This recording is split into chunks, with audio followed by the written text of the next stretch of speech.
देश में एक से बढ़कर एक सरकारी कंपनियां हैं। इनमें से ढेर सारी सरकारी कंपनियां निवेशकों को अच्छा रिटर्न दे रही हैं। वहीं अगर देखा जाए तो कई ऐसी भी सरकारी कंपनियां हैं जिनके रेट अभी 50 रुपए से कम है, लेकिन इन कंपनियों का रिटर्न काफी ज्यादा अच्छा है।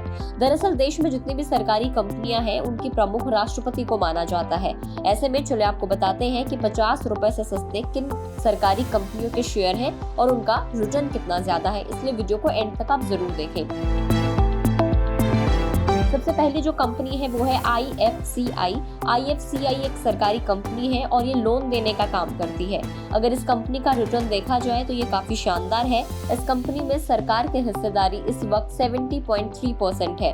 अगर IFCI का एक महीने का रिटर्न देखें तो वो 70.03% का है। 3 महीने का रिटर्न देखें तो 112.1% का है। और अगर 1 जनवरी से लेके 2023 से अभी तक का जितना भी रिटर्न है वो देखा जाए तो वो है 76.81%। एक साल में IFCI ने जो रिटर्न दिया है वो 156.84% का दिया है। 150% से ज्यादा का रिटर्न हुआ ये। इसके अलावा अगर हम 3 साल का रिटर्न देखें तो 300 का आंकड़ा पार कर दिया है और 303.31% का रिटर्न इस कंपनी ने दिया है। अगले जो हमारी आज की लिस्ट में कंपनी है वो है हिंदुस्तान ऑर्गेनिक केमिकल्स।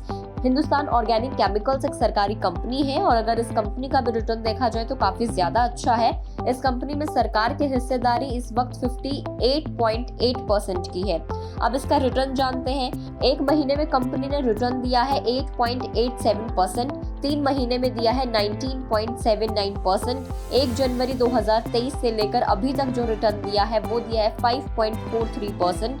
नेगेटिव ये रहा है हालांकि, लेकिन एक साल का रिटर्न देखें तो 12.64% का है और अगर 3 साल का रिटर्न देखें तो वो 127.40% का है इसका रिटर्न।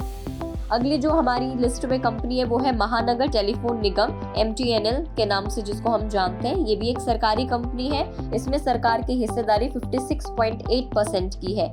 एक महीने में कंपनी ने रिटर्न दिया है 36.62%, 3 महीने में 61.93%, 1 जनवरी 2023 से अभी तक लेकर 21.99% का दिया है।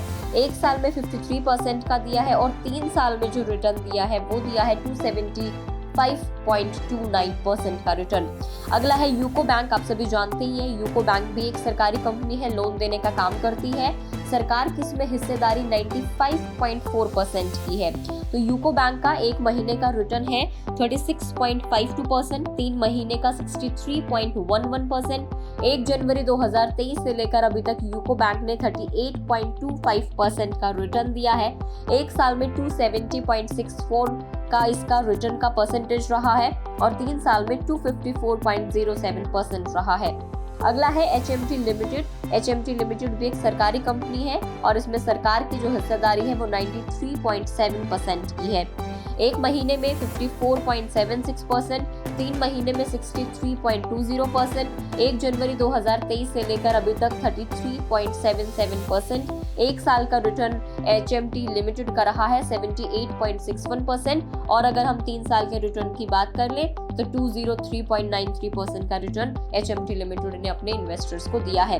अगला हमारी लिस्ट में जो नाम है और ये हमारी लिस्ट का आज का आखिरी नाम भी है, इसमें है इंडियन ओवरसीज बैंक। सरकारी कंपनी आप सभी जानते हैं, बैंक है ये और इसमें जो सरकारी हिस्सेदारी है वो 96.4% की है। अब चलिए इसके रिटर्न की बात कर लेते हैं। एक महीने में 51.29%, 3 महीने में 94.79%, 1 जनवरी 2023 से लेकर अभी तक 45.64%, एक साल का रिटर्न 171.01% का रहा है और 3 साल का अगर रिटर्न देखें तो इस लिस्ट में सभी सरकारी कंपनियों से ज्यादा इसने 3 साल में रिटर्न दिया है, जो है 400% का रिटर्न इंडियन ओवरसीज बैंक ने अपने इन्वेस्टर्स को दिया है। तो इनके जो शेयर प्राइस है वो सबके 50 रुपए से कम है, लेकिन फिर भी गुड रिटर्न्स आपको ये सलाह देता है कि हमने आपको रिटर्न बताया, हमने आपको शेयर प्राइस बताया, लेकिन आप इन्वेस्ट करने से पहले एक बार अपने फाइनेंशियल एडवाइजर की सलाह जरूर ले लें। जानकारी कैसे लगी कमेंट करें। फेसबुक पर देख रहे हैं तो फेसबुक पेज को लाइक कर दें, यूट्यूब पर देख रहे हैं तो गुड रिटर्न्स के यूट्यूब चैनल को सब्सक्राइब करना ना भूलें।